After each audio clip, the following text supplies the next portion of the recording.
আর আমি বলবো বর্তমান সমাজে আদর্শ বলতে কিছুই নাই, বরং বর্তমান সমাজ পূর্বের জাহিলিয়াতকে হার মানায়।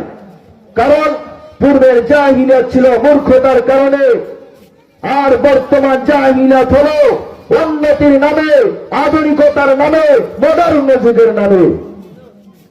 শুধু তাই নয়, বর্তমান ধর্ষণের সেঞ্চুরি করা হয় অগ্রগতির নামে, কোরআন হাদিসকে বাদ দেওয়া হয় ডিজিটালের নামে, নারীদেরকে রাস্তায় নামানো হয় অধিকারের নামে, মেয়েদেরকে রঙ্গ করা হয় ফ্যাশনের নামে।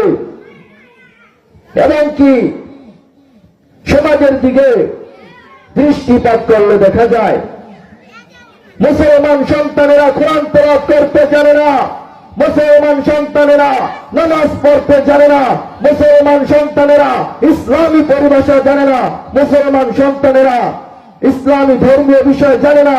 কারণ তাদের সকালবেলা ঘুম থেকে উঠেই যেতে হয় খ্রিস্টানদের পরিচালিত স্কুলগুলোতে।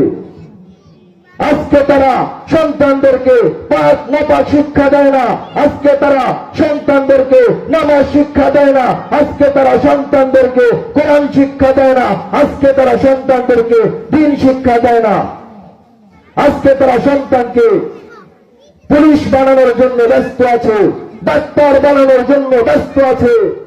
আপনি স্কুলে পড়ান, কলেজে পড়ান, ডাক্তার বানান, ইঞ্জিনিয়ার বানান, কোনো সমস্যা নাই।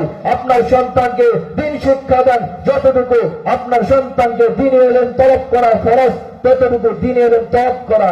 তারপরে আপনার সন্তানকে আপনি অন্য লাইনে পড়ান। শুধু তাই নয়, বর্তমান সমাজে শাসন ব্যবস্থার দিকে লক্ষ্য করলে দেখা যায় ক্ষমতার দাপটে যার যা ইচ্ছে তাই করছে। বিচার ব্যবস্থার দিকে লক্ষ্য করলে দেখা যায় এই বিচারের নামে শত শত অসহায় মানুষ কারারুদ্ধ অবস্থায় জীবন কাটাচ্ছে। এই বিচারের নামে শত শত আলেম ওলামাদের বিরুদ্ধে মামলা দেওয়া হয়েছে। এই বিচারের নামে আজকে আল্লামা মামুনুল হককে হুইলচেয়ারে বসিয়ে রেখেছে। এই বিচারের নামে আজকে শত শত আলেম ওলামাদের গলায় গরুর রশি বেঁধে তারা মৃত্যুর করতে